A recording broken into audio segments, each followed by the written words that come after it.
When you spend a lot of money on a knife, how important is the country of origin to you? Or is it more important that the knife is well made and is in your price range? Let me know in the comments section down below. How's it going, everybody? I'm Rollshambo, the connoisseur and collector of all things sharp and shiny. And today we're checking out the Spartan Harsey folder, the Join or Die edition, which we did actually look at, and we've looked at a couple times during our live streams. If you don't know about the live streams, you are missing out. They happen every single Wednesday at 8 p.m. Mountain Standard Time. That's 8 p.m. Mountain, 10 p.m. Eastern, 7 p.m. Pacific, and 8 p.m. Central. Check them out. Anyways, a friend of mine loaned this knife to me so that I could give you the goods, so that I could bring you those juicy details. That's exactly what we're going to do today. Everybody, this is the Spartan Harsey Join or Die folder.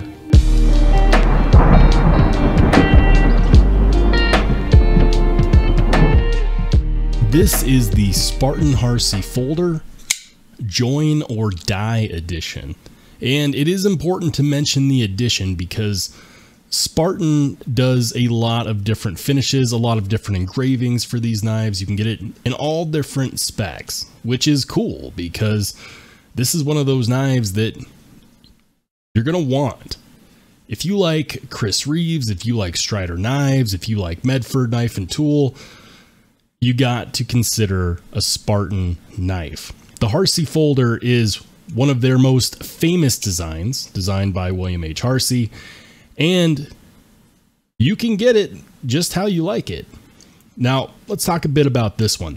They come in two different sizes. You can get the smaller one, which has a 3.25 inch blade or a 3¼ inch blade, or you can get the full size like this guy. This guy has a 4-inch blade or just shy of that. And so it's not small by any stretch of the definition.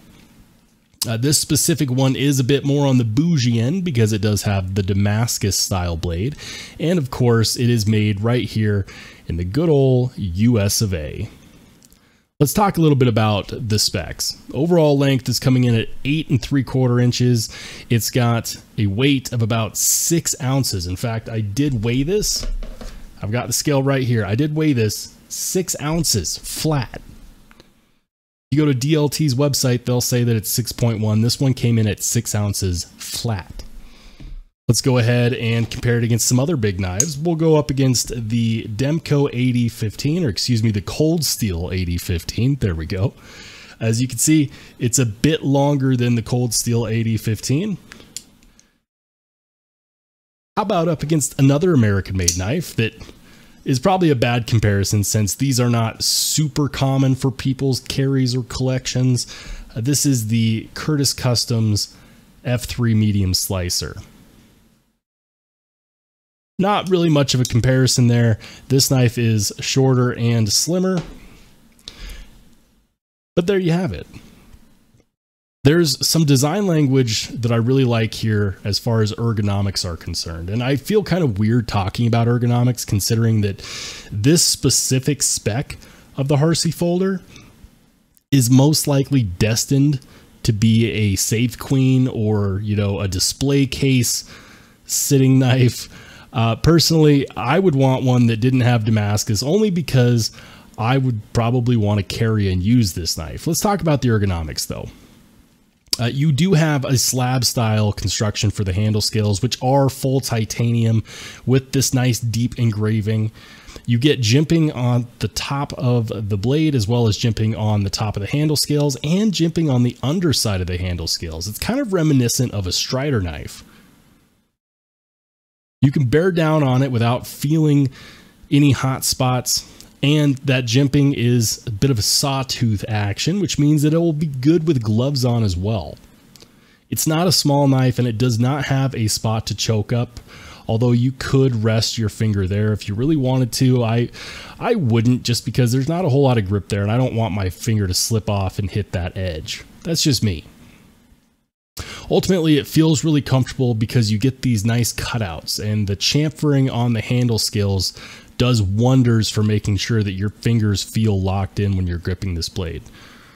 Reverse grip also feels good. Because of that swoop at the end of the handle scales, you can put your thumb at the back for some extra leverage, and that feels nice. And I know what you're thinking. I would have expected more at that price point. But remember, this is made in the United States. We don't have China's manufacturing prowess or power or ability. You know, we actually have to charge this much for knives like this in the US of A. It just is what it is. The pocket clip is of the stamped variety, and it's not super forgiving. There is no give on that pocket clip. Now, I haven't carried this one. It has been loaned to me, and I know that it is a collection piece from the friend that loaned it to me. So respectfully, I have not carried this knife, although I would love to get one that I could carry. In fact, he bought this at my recommendation, and I feel like I gave him a pretty good recommendation. The motif is the join or die motif. And at first glance, that might seem a little bit on the aggressive side. Join or die. Join or die.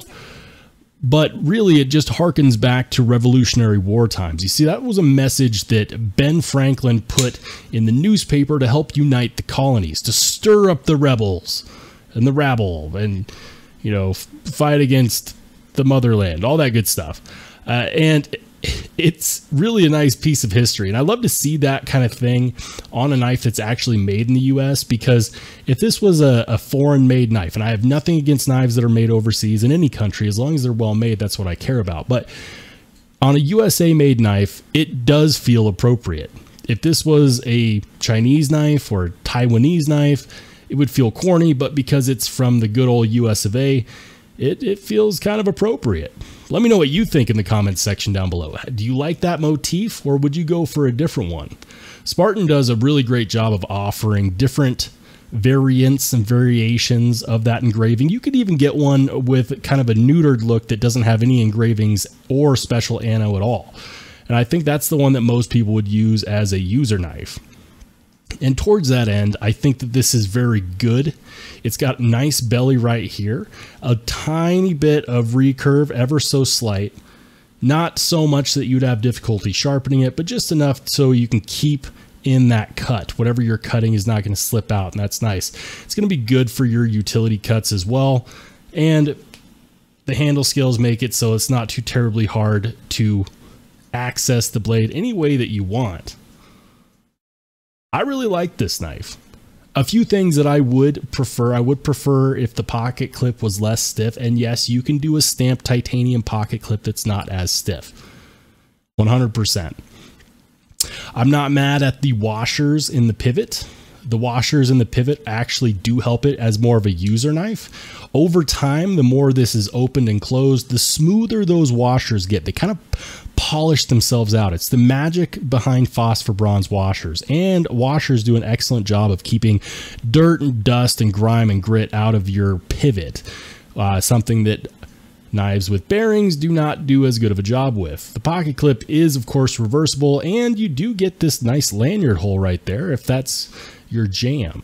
Now for me, it's not. I only put lanyards on knives when I need a little bit of extra grip at the end of the handle scales. This one does not have that issue. I would not put a lanyard on it. Just my 2 cents. The thumb studs do work, and the more polished those washers get, the better that will be. The detent is not super crisp, but because of the washers, it really doesn't need to be. You know, this was not built with fidget factor in mind, but I do kind of find myself wishing that it had a bit heavier of a detent. It's just something that I would have liked to have seen. There is no steel lock bar insert. It is titanium on titanium, and that means that the lockup is solid. It's extremely solid. There is no lock rock. There is no blade play, and the centering is dead on. Look, for 650 bucks, it had better be. There's a lot going on with this knife, but ultimately I'm curious to see what you think. Do you think this is a cool knife? Do you like the Spartan Harsey folder?